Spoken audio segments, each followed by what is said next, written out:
evening. Welcome to the webinar for BCS Oxfordshire. I just would like to present Kirsty McNaught, who's going to be talking about eye control gaming. Kirsty has a fantastic invention here where she is going to talk about how children who've got disabilities can actually access games called Minecraft and can actually see and actually play using eye movements, but she will tell you all about that. I just want to tell you that we do have other webinars in the next few months, so please do join us on those. And we will be having some Q&A questions at 8:30. I will be reading out your questions and then telling Kirsty what they are. And then once I've done that, she will respond to your questions. I really hope you're going to enjoy it. So I'm handing over to Kirsty. Thank you, Kirsty. Thank you very much for the introduction, Janice, and thank you to everyone for joining tonight. I hope that you can take away some interesting lessons from my talk tonight. I'm going to start with just a little bit of housekeeping. I've not done an online webinar before, so wish me luck. I will be mainly sharing slides. So right now you should be able to see a slide with the title EyeMine and a picture of Minecraft. If you can't and you can only see my webcam, you may need to swipe in your mobile app or find some way and go to webinar to see the slides. I have a few embedded videos in my slides and I can't guarantee how smoothly they're going to get streamed. Hopefully they'll be okay, but in either case they're illustrative. I'll be talking it through. And a couple of times I'm going to go out to YouTube for more important videos so that we can all get the best streaming of that possible. If I start talking for more than a minute without either slides or video visible, then Janice, please interrupt because something's gone wrong.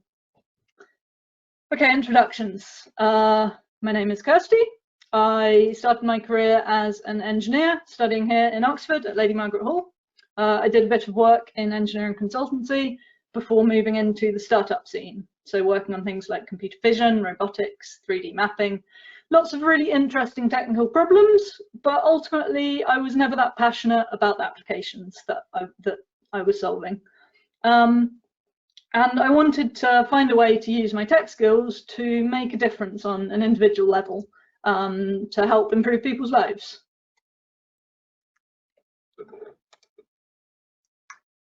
So I spoke to a charity called SpecialEffect, and everything I'm going to present tonight is work done with them. So although I'm an independent consultant, this is all work done with SpecialEffect. SpecialEffect are also local to Charlbury, and their goal is local to Oxford in Charlbury. Their goal is to put fun and inclusion back into the lives of people with physical disabilities by helping them to play video games. And I'm going to tell you a little bit more about that as we go through the talk. The project that I'm mainly presenting today is called EyeMine, and EyeMine is a piece of software that goes alongside the Minecraft game and allows disabled users, whether kids or adults, to play the game using exclusively eye control and no other inputs. You'll notice in this video, there's a few times in a moment you're going to see a ghostly white blob. You can see it now. You'll see this in a few videos, and it shows where the person's looking on the screen so that you get an idea of how the person is doing it. So in my talk tonight, I'm going to talk quite a bit about various technical details about how we made this happen. But first, I am going to spend a little bit of time making sure everybody understands Minecraft and giving my own perspective on why Minecraft is a really important and valuable game to be sharing with a wider audience. I'm going to talk about why we wanted to make EyeMine and discuss the landscape of eye control technology and modifying games. I'm then going to go back and delve in a bit more detail in a few aspects that I think are particularly interesting take-home points, so particular challenges we faced or lessons I took away from it, before telling you a little bit more about the impact of how this has gone down and been used in real life. And then at about 8:30, we'll be finishing up with a final Q&A, which Janice will lead. So what is Minecraft?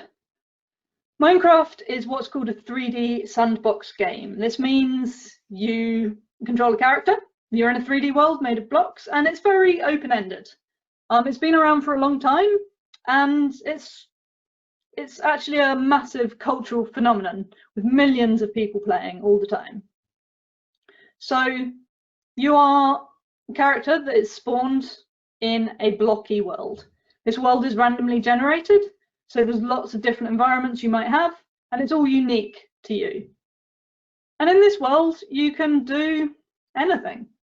And sometimes when I'm talking about Minecraft to grown-ups, particularly grown-ups who aren't gamers and don't have that gaming experience, they really struggle to understand this. Grown-ups like goal-directed activities, but kids, they just want to play. So one thing you can do in Minecraft is build things, and parents love this. It's like virtual Lego. Your kid can go away in their room for 5 hours and then come back and say, look at the castle I built, isn't it amazing? But you don't have to build things to get joy from Minecraft. Minecraft is also an amazing learning environment, whether on a basic level, learning about cause and effect, learning how to cooperate and work collaboratively with friends, or learning STEM concepts, like in this case, somebody's built a circuit out of a material called redstone, which functions like logic gates and can be built together to make a mechanism. And people have built arithmetic units and CPUs in Minecraft. Redstone is Turing complete. You can do incredible things. But what's most important to me, and took me a long time to figure out, is just the joy of exploration. You're in this world that nobody's ever seen before. Maybe there's underground caverns and waterfalls and lava, maybe there's jungles and deserts and different animals in the different environments. You can just play in this world. Maybe you're feeling brave and you want to go out monster hunting. Maybe you don't, maybe you want to stay somewhere safe and build things. There's something in Minecraft for everyone. I think of Minecraft as a virtual playground. And I'd like to quote the UN rights of the child here. Every child has a right to play. Play is really important in development, in socialization, in creativity, and play is an opportunity to explore and to be spontaneous and to hang out with friends. And if I think back to my childhood, I spent a lot of time running around the woods, finding sticks, hitting things, playing team games with my friends, or maybe going off on my own and building a miniature shelter for my Lego characters. All of those things are accessible to me because I'm able-bodied and I can run around the woods. But some of those are less accessible to children with physical disabilities, but they can still do all of those really important developmental things of playing and role-playing and hanging out with their friends and being creative and just exploring. And they can do that in a virtual world, and that's what Minecraft offers. So I've told you a little bit on a very hand-wavy level about what you can do in Minecraft. How do you actually do that? I play on PC myself, so if I'm not using eye control, I use a keyboard. I put my left hand on the keyboard and I do WASD to move my character around, so 4 directions, put my thumb on the space button to jump, and I have my other hand on a mouse for looking around the world, placing blocks and destroying blocks or attacking. Some people play on console, in which case the controls are different, but you wrap your hand around a controller and you access buttons and joysticks. Or maybe you play on a tablet and you use touchscreen controls. But all of these have one thing in common. They use your fingers and manual dexterity. And I'm really lucky. I have 10 digits and they work really well. And I can operate a computer flawlessly.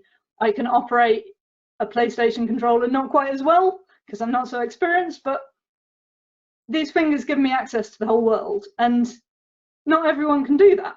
And they need an interface in between themselves and the thing that is designed for people with 10 digits that work really well. This is where SpecialEffect comes in. What SpecialEffect do, the bulk of their work day to day, is very bespoke specialist one-to-one support. So someone gets in touch and says, I really want to play this great game. I want to play Animal Crossing, I want to play FIFA, I want to play World of Warcraft, and these are the things that I can do. Maybe I can use my hands on large buttons, but I can't use my fingers. Or I can use my feet instead. Or I can speak, or I can use eye control. Maybe I have fantastic eyebrows and I can operate them independently. In SpecialEffect, we'll build a solution for that individual to meet their goals. But this is very specialist individual work. And the goal of EyeMine was slightly different. They wanted to take the lessons that they'd learned, but build something that scales a little bit more. So the goal of EyeMine at the beginning was to allow users to play Minecraft using only eye control and nothing else. We do have some users who can also operate one switch, maybe two switches. Maybe they can do a bit of voice control on top, but that's a special case. They will be able to do some things slightly more quickly and efficiently, but we design the main user experience around eye control only.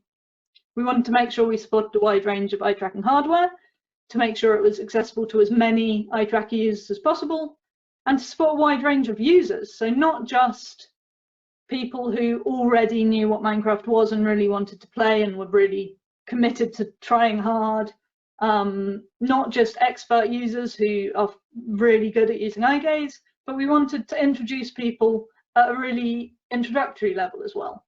And everything we did, we wanted to be freely available and any code to be open source. So that's our goal.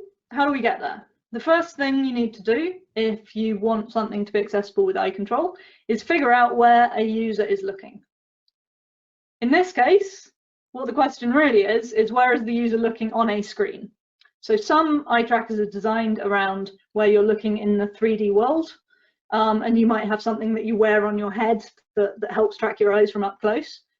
But for operating a game or a piece of software, you're directly interacting with the screen. So we assume that somebody has a piece of hardware, a peripheral called an eye tracker, and this is plugged in to your PC over USB. I have one in my hands, if you can see my webcam. This is the one I use. I picked it up for about 100 quid on Amazon. It should have been a bit more expensive. It's longer than most. They can be a bit shorter, but they're all pretty much the same. They'll have bespoke algorithms inside and bespoke hardware that will make them better or less good. But they all work fundamentally in a very similar way. So you'll have multiple cameras on the eye tracker, and this allows you to get stereo baseline, so 3D information about where the person is relative to the screen. They'll also have an infrared emitter, and this is really important. It does two things. Firstly, the cameras need to look up at the person and find their eyes and detect where their eyes are looking. And if you have really dark irises, it can be hard to see the people. If you shine an infrared light, you get something like a red eye effect. So it makes it much easier to do the 2D image analysis to find someone's pupil. But much more importantly, we're not solving a 2D problem, we're solving a 3D problem. We're looking up at someone's face and we're saying, can I infer the direction, the three-dimensional orientation that their eyes are pointing? And if I know where they are in 3D space, can I project that down to a screen? And something that really helps with that is a thing called a Purkinje reflection. So back in the 1940s or so, scientists discovered that if you shine a light into the eye, you get very stereotyped reflections coming back out where the light bounces off all of the layers of the structure of the eye. So if you shine an infrared light from a known position into the eye, you can detect the pupil because you've got a nice boundary, and you can detect one or more of these reflections. Some eye trackers will even project a pattern of infrared onto your eye, which will make it easier, make it better, more robust at doing this localization. And then you've got a 3D maths problem to solve. Where is the head relative to the screen? What orientation is the eye? And you crunch the numbers to find a position on the screen. There is always a calibration step involved. So you get the user to look in one location while you're doing this analysis of their eyes, and then look in another location on the screen and look at 4 or 9 points to calibrate it to them. For this project, I didn't have to worry about this level of detail, but for the technical audience tonight, I thought you'd want to know how it works. So I assume that users already have an eye tracker. Either they're going to buy an eye tracker specifically to use EyeMine, in which case they're probably going to buy the one that I have because it's nice and cheap.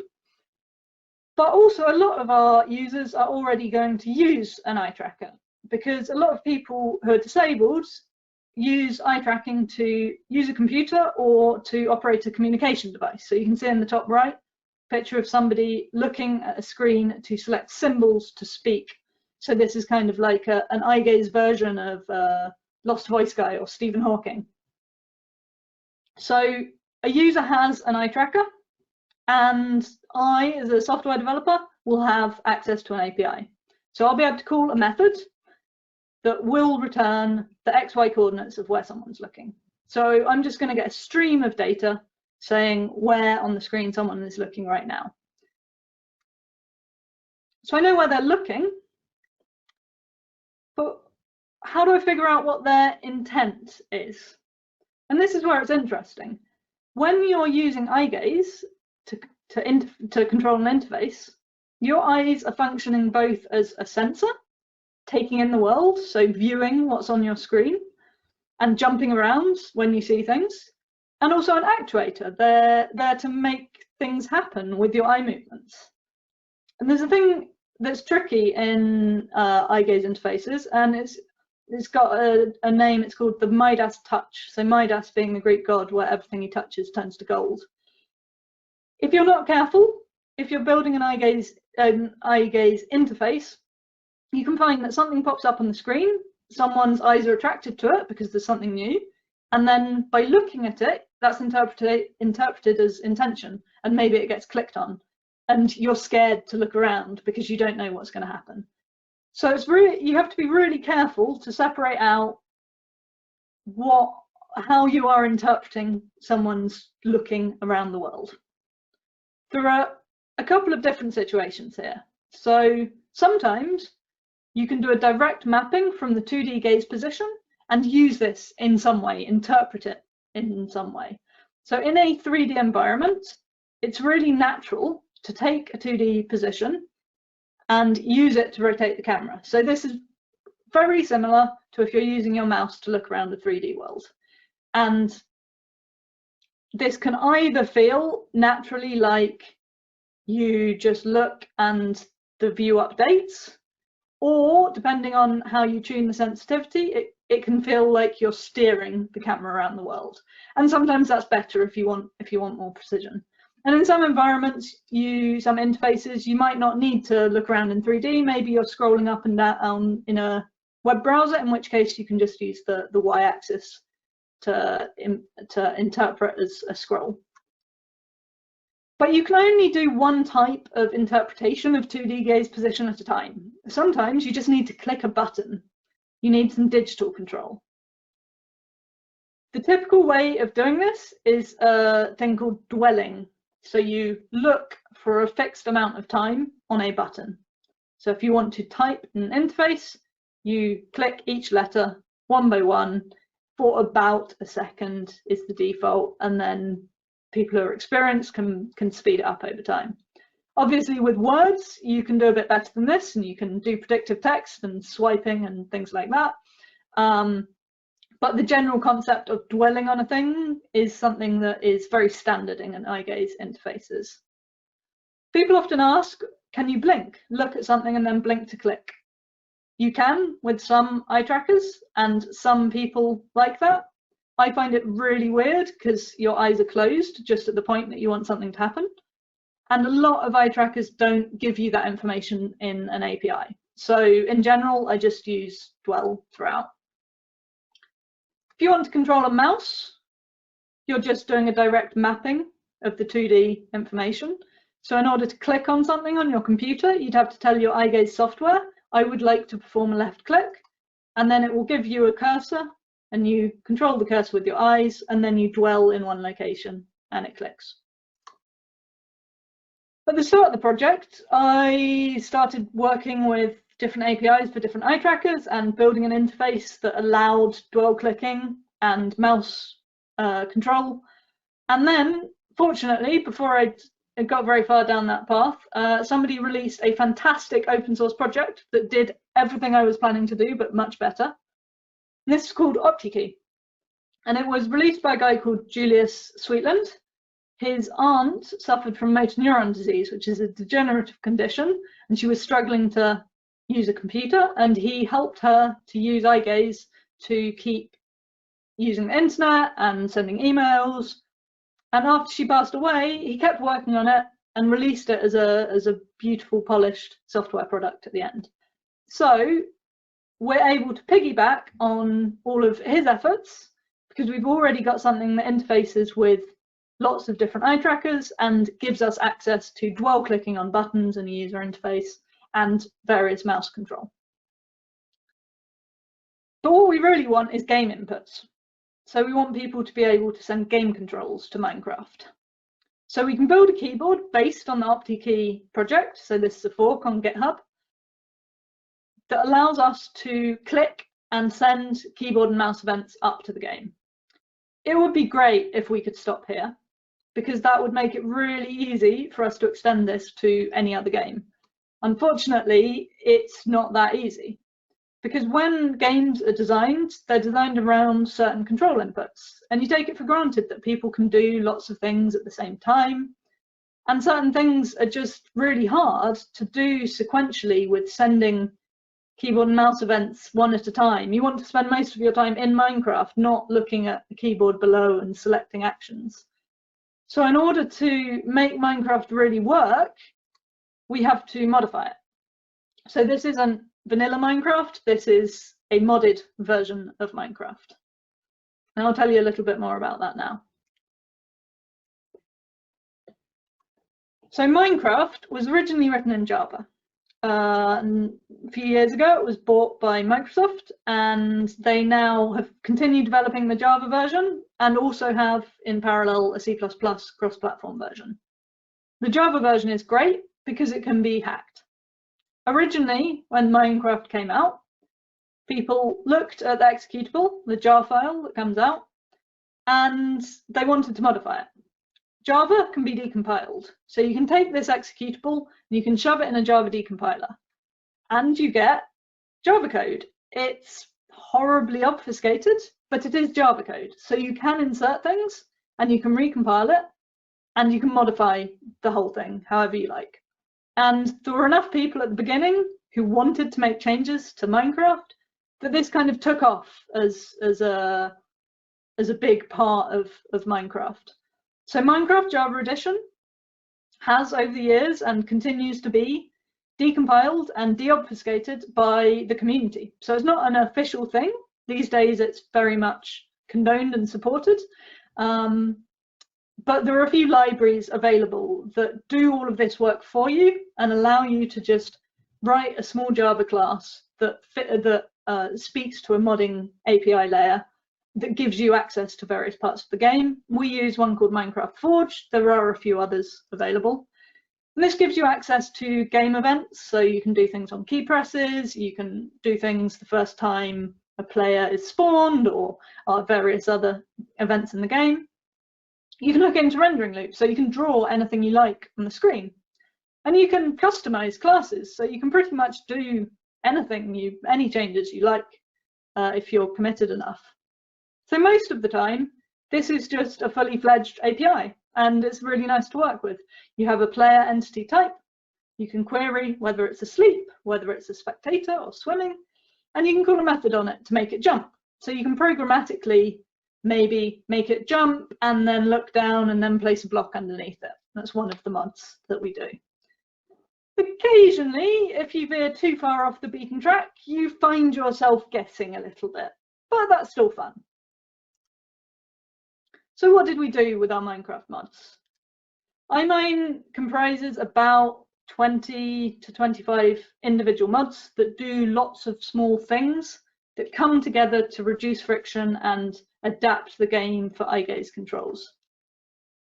So one thing we do is we try to simplify actions. So in Minecraft, if you're being chased by a zombie and you'd like to go and be safe in your house, you have to walk up to the door of your house, look at it, right click on it to open it, walk through it, turn around, right click on it again to close it. That's really easy if you're using keyboard and mouse or a controller. But with eye gaze, that's a lot of actions that you have to take. And when you're being chased by a zombie, you really don't want to do all that. So in EyeMine, doors automatically open for you if you'd like them to. These things are all configurable. You can fly over things automatically, so you don't have to constantly adjust your flying height. You can toggle lots of actions, so turn things on and have them left on until you turn them off again. And you can access advanced commands like macros that jump you up and place blocks. And this is all about finding places where the controls are introducing friction that is not in any way an interesting part of the gameplay. You don't lose anything by doors opening for you, but you do gain a lot in having fun and not getting bored. We also add graphical feedback for accessibility features. So say you're exploring and there's a lake and you want to know whether or not you've turned on auto swimming, there's always an icon that will show you the state that things are in. And I'm going to say a little bit more about this in the second half of the talk. And finally, I've skipped over a lot of small things that we do that all come together to make this work. But a big thing we do is introduce entirely new interaction methods. So your experience is always best when you are looking in the Minecraft world and you are directly controlling it with your eyes, with the 2D coordinates of your eye gaze, and not having to constantly press buttons and turn on different things. So the default way of looking around that you've already seen is to rotate the camera as you look around the world. So if you want to build, you'll look somewhere in the world and then you'll look down and click on use item to place a block. This works okay when you're building from one location, but if you want to now walk to the back of the house and keep building, you want to have control over your walking, but you also want to have control over your looking. So we've introduced a mode called Careful Walk, where we give up one of our axes of control. So you still look around left and right, but if you look up or down, that Y coordinate is now being interpreted as a movement. So this lets you very carefully walk forward, so you can nudge it a little bit, or you can look right at the top and walk quickly. And this gives you much better control for walking around and interacting and building things. But we can also do 3D interactions. So although the gaze position is always a 2D position on the screen, we're interacting in a 3D world. So Minecraft is a 3D world. So we can project down into 3D and know where somebody is looking, like which block they're looking at. And when you're building on sides of blocks. So you look at the edge of a block and that's where you place something. So we can make the sides of blocks know about dwell interactions. And this makes it much faster to build without having to go down to the EyeMine keyboard. You're just in the game building continuously. So this is where we're at so far. Just a reminder of what I've told you. In the background, there is an eye tracker running that I didn't make, some external piece of kit. There's an API, so it's spitting out some XY coordinates for where someone's looking. We've got an open source eye gaze keyboard at the bottom of the screen, which gives people access to buttons to turn things on and off. This sends keyboard and mouse events up to the game, and we have a modded version of Minecraft where this can be interpreted and user experience can be designed specifically around eye gaze. I'd now like to show you EyeMine in action. So I'm going to go out to a YouTube video in a moment, but first just to introduce, this is Becky. Becky was one of our first EyeMine players, and she is really good at eye gaze and really good at EyeMine. She produced a video a while ago for a Microsoft Hackathon event, which she's offered for me to share with you guys tonight. So the intro and outro are irrelevant. She's going to say welcome to the Microsoft Hackathon.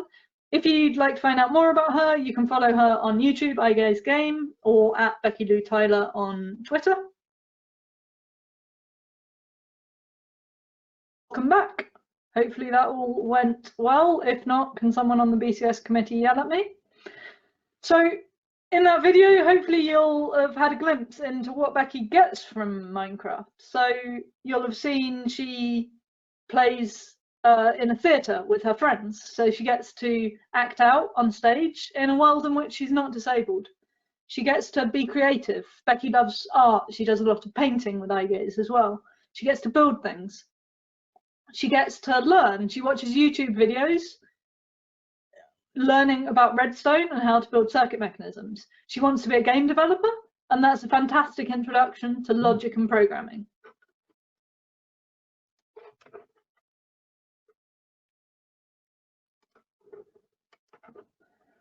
So that's the kind of big picture of how EyeMine works and how one person uses it.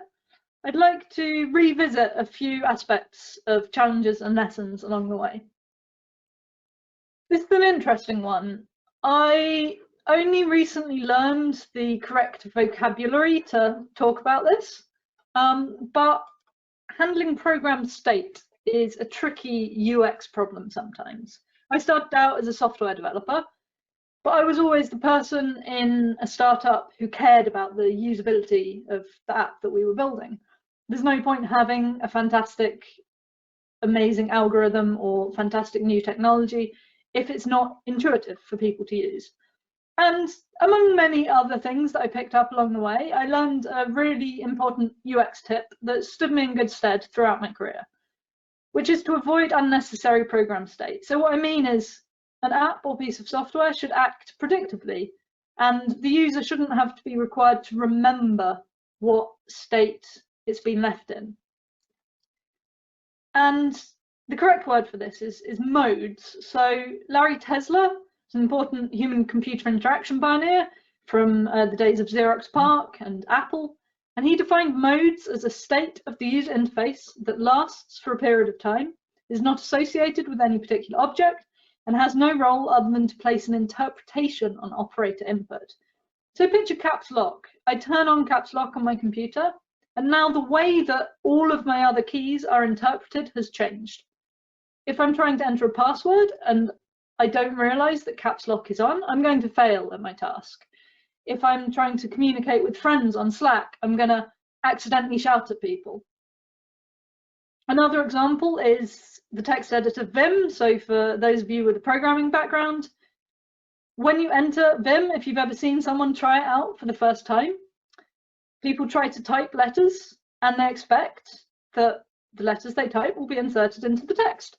And that's not what happens, because there's a command mode and an insert mode. If you're in command mode, then your letters that you type are interpreted as navigation throughout the text editor.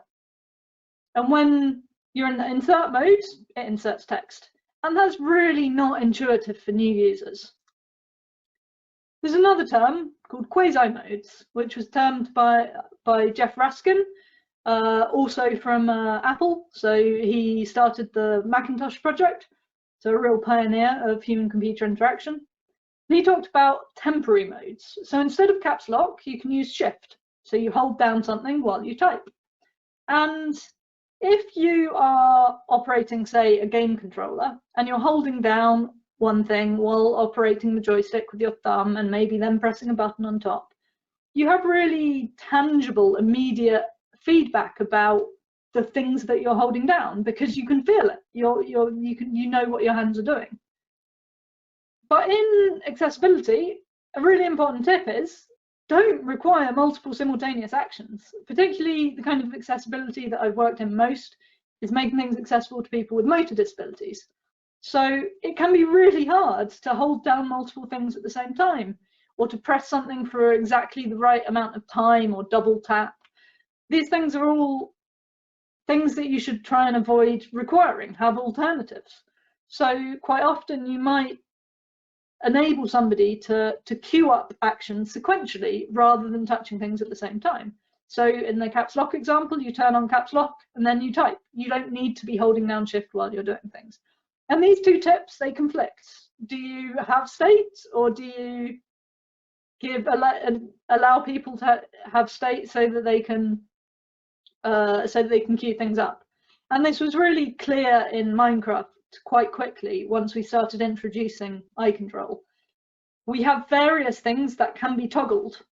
In my UX background, I hated toggles. Toggles are normally a hint that you're doing something wrong, but it's really important for accessibility. So whenever we have something that can be toggled on, we make sure there's UI feedback telling someone what's on.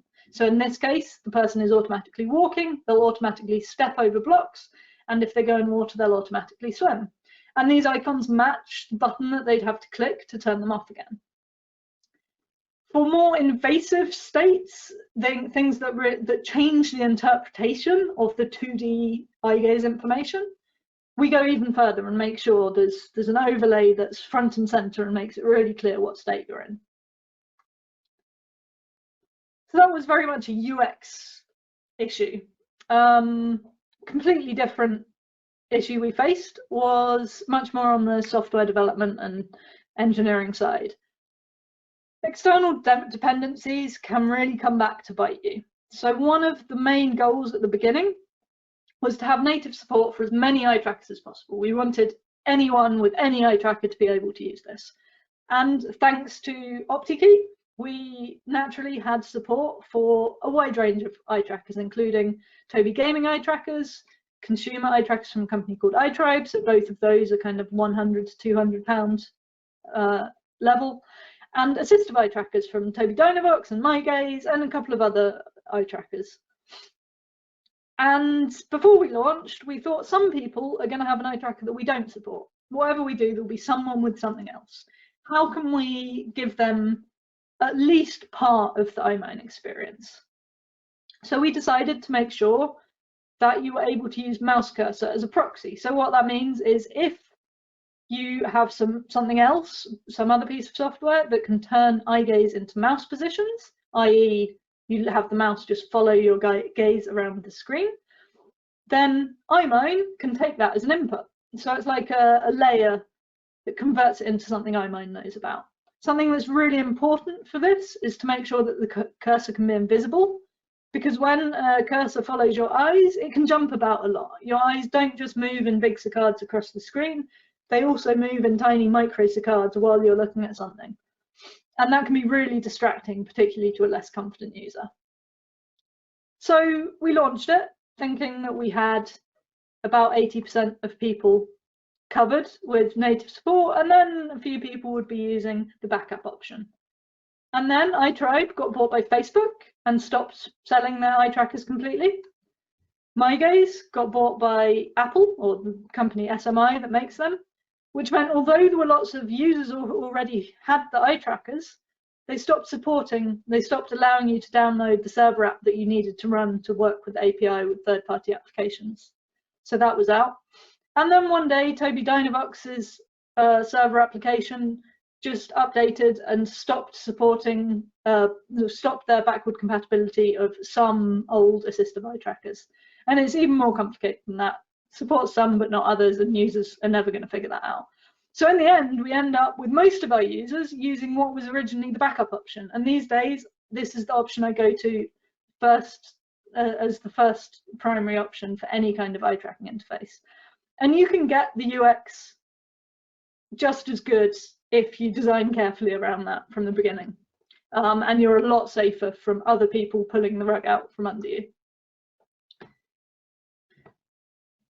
So I've already mentioned a few times about how we want to include as many people as possible. You saw from Becky, who is a power user.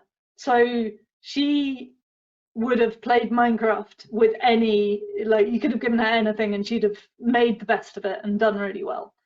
But we wanted to make sure it was available to as many people as possible. So people are going to vary on their eye gaze ability, depending on the eye tracker quality. How average their eyes are affects how good the algorithms are at tracking them, and experience. As you practice, you get confident both using it and being able to slightly compensate if the eye tracker is not quite doing the right thing. But also people are going to vary on cognitive ability. Some people will be really patient and determined. Some people might have a cognitive disability that limits what they're going to be able to play in the game. And we wanted EyeMine to reach as wide an audience as possible. So on the surface, what this looks like is someone like Becky uses a keyboard like this, and everything she needs is available to her because her eye gaze is really good and she can look directly at all of these tiny buttons. Someone slightly less confident with eye gaze or with a less good eye gaze setup will use a keyboard like this. And this means that they're going to have fewer things available to them, and we're going to have to think through the workflows a little more carefully. And as an introductory level, someone who's struggling with eye gaze can start with this. And in fact, I insist everyone starts with this because you can have a lot of fun only with 5 buttons.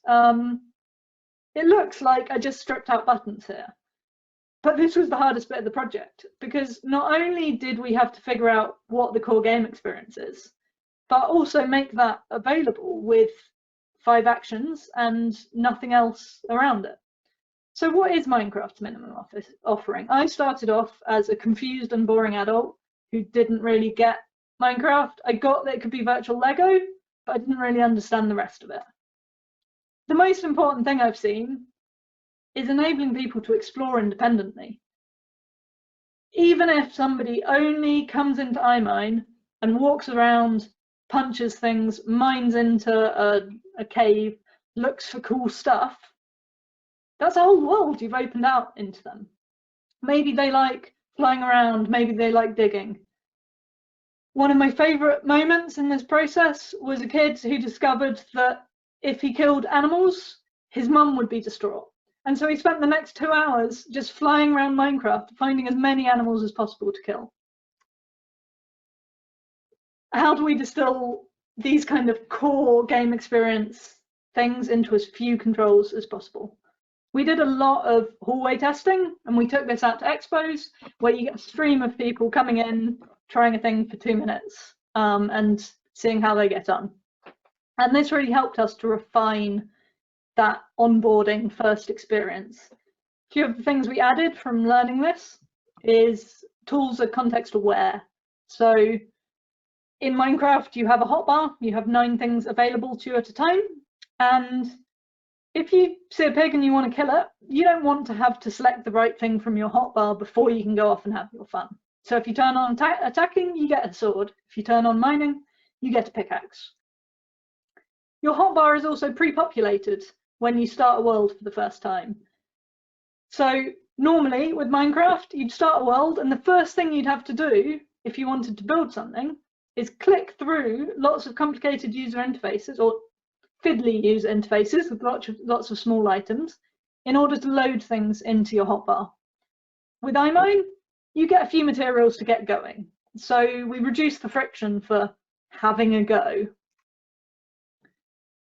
Customization is really important for all kinds of accessibility because everyone's needs are going to be a little bit different. So there are loads of things that you can customize, but in particular, it's really easy right at the beginning, the first time, to adjust the speed that you walk at and the sensitivity of looking around the world, because those are things that really make a difference to the subjective experience, and they are very subjective. Some people like it to respond really quickly and some people don't feel confident and want it to respond slowly. And we changed some game defaults, so you can still play Minecraft in exactly the same way as everyone else, but by default, you won't get nighttime, because it is guaranteed that as soon as a kid has just got comfortable with EyeMine and knows what's possible, night is going to come and a monster's going to come get them. And that's not a fun first experience. So by default, it's always daytime. And these are the kind of decisions that don't change the game for anyone else. Once somebody is comfortable, they can turn these things off and play in any way they like. So this is what it looks like when somebody sits down and plays EyeMine for the first time. And I'm not just including our kind of target end users here. I'm including kids who have played Minecraft with a controller for years, parents, MPs, famous YouTube celebrities who are massive gamers, the head of marketing at Xbox, executive producer for Minecraft. I've sat them all down in front of EyeMine and they've done almost exactly the same thing. So they look at the button to turn on Look with Gaze. You look around the Minecraft world, and at that point you can adjust the sensitivity to check if they're comfortable. You go exploring and you see something and you turn on attacking. And if a kid's got to this point and they're smiling, I know that everything is going to be okay.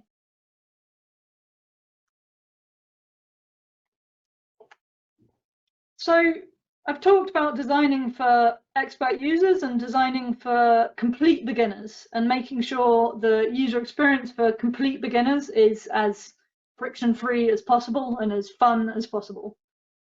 I started off testing with people who were really good, because that's what you've got to do until you've developed something really that works for beginners. You need alpha testers. Alpha testers are fearless, and they have much more patience than you realize, particularly in this context where you've got people who are using eye gaze to do their schoolwork, to edit their videos, to send their emails, to do everything. They're used to friction, and they're used to finding workarounds, and they're smart enough, they'll just get on with it. And so you don't always realize all of the friction that they're facing because they just step around it.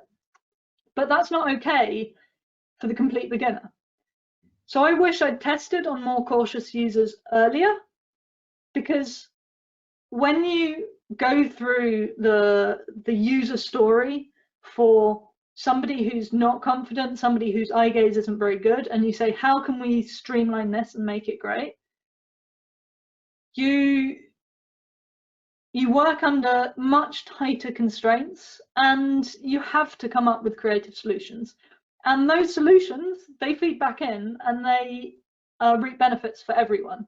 And all of the things that I added to benefit the beginners have helped the more experienced people, who can suddenly now build faster or just have less friction in their game. So to give you an idea of someone at the other end of the spectrum, I'm going to share another video. This is Ian. Ian had never played a computer game before when I met him and tried him out in EyeMine. So he's coming in at very much beginner level. And I'm going to switch over to the video now. Fingers crossed. Okay. So this sounds really boring. We did a lot of documentation, but it's really important. So we have a lot of documentation on GitHub, helping people to get set up with different eye trackers, different computer setups, advice for people coming in at different levels. And we have a lot of video guides, so people can watch and figure out whether or not something is going to be appropriate for them. And making the videos, in fact, was another opportunity to really iron out those little bits of friction that are unnecessary, and getting rid of them makes a massive difference. Because if you've recorded yourself building a house with really limited controls several times to get a nice clean shot, you will be forced to go through the whole process and to realize the small things that are actually really annoying. And this turned out to be really important because we wanted from the beginning for this to scale, this to be used by people across the world. And one of the best moments for me was when we first put this out on Twitter publicly, and we said EyeMine is available. 24 hours later, we get this video from a hospital in Japan. It shows a young lad playing EyeMine on the introductory keyboard. Oh look, he's found a pig. And he's going to attack. And being able to just have something, send something out today, and tomorrow find people across the globe who are using it is something that was really meaningful to me. I also wanted to say a few words about open source and standing on the shoulders of giants. So remember OptiKey. We use an existing piece of software called OptiKey, which is designed to let people use their computer. So it comes with a QWERTY keyboard, mouse control keyboard, letters and symbols, and all of the things that you might need. And we adapted it to be a Minecraft keyboard. But in order to do that, I had to modify it to make it more extensible, because it was really convenient for me to be able to define game keyboards without recompiling OptiKey. So have it support being able to plug in an XML file that says, these are the keys that I want, and this is what I want them to do. And because I benefited so much from using OptiKey for this project, I put a bit of extra effort in to make sure that that was something that could get pushed back into the main product. And later I found that somebody on GitHub had taken what I'd done with dynamic keyboards so that she could build herself a keyboard for coding. So for her PhD, she had to write code, and having QWERTY keyboard and symbols on different pages was a big source of friction for her. So she designed her own interface with everything she needed for programming in the language that she programs in. And more recently, even better, somebody else, also a user of OptiKey, has made more modifications to extend what I started in the dynamic keyboards, but take it a lot further in terms of flexibly allowing you to define keys that do complex things, loops, key events, a series of key events at different times. And this makes it possible with some games to be able to build an interface that doesn't require any modification to the game at all. So this is a game called Kingdom New Lands. It's a micro-strategy game. You are controlling the character on the horse, who's the queen, and she's walking around her world and paying soldiers to go off and fight, and spending money on building resources and building up, protecting them from monsters. It's quite good. A really interesting user story that came up recently was somebody who had played Minecraft a lot in the past using keyboard and mouse, and now suffers from RSI and was unable to continue doing that. And he got in touch and asked about using EyeMine, and he was thinking about buying an eye tracker. And I was a bit concerned because I thought his expectations might be a bit too high as a really experienced user. And he sent me a picture when he started playing and said, "This is the first thing I've built in EyeMine." And then the next week, he sends me more pictures. This is his house. This is the area around his house and his jetty. This is going to be a museum in which he's going to store lots of artifacts. This is inside of his house. This is about a month in. Everything's gotten even better. Here's his underground farm where he's growing things. And yet again, more things. So it was really nice to see that progression of him getting used to it. And he gave really good feedback on a couple of things that could be improved, because he was really familiar with Minecraft already, so that worked really well. It was really nice to see him able to revisit something that he'd lost as his RSI had developed. And finally, before we stop for questions, I'm going to share a video that one of my users made for me. So this is a guy who goes by the name of Meerak. He's in the States, and he streams his EyeMine sessions on the internet. If you're not a millennial, what that means is he plays Minecraft and shares that with the world live on the internet, so people can watch him live as he's playing. And this is a villager builder he's built. And those of you who know Minecraft, he plays in survival mode, where you don't have access to unlimited resources. Everything that you want to build with, you have to find or build or mine or smelt. And he's recorded a short video showing the kind of first bit of time in a brand new world.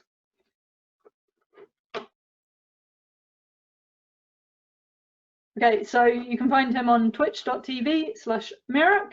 I asked him if he could tell me why he likes Minecraft. And he said to me, "I enjoy Minecraft because there isn't a set way to do things, and it's just relaxing, mining away and getting diamonds, listening to the calming music and exploring the world.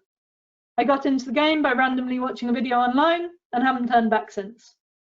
My cousin was kind enough to let me try out an eye tracker, so it's very similar to the one I've got, to see how it is. Funnily enough, I was hesitant to try it, but I've always used it now since he lent the device to me.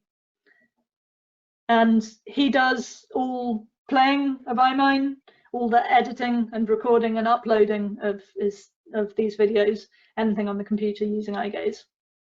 And thank you for that contribution."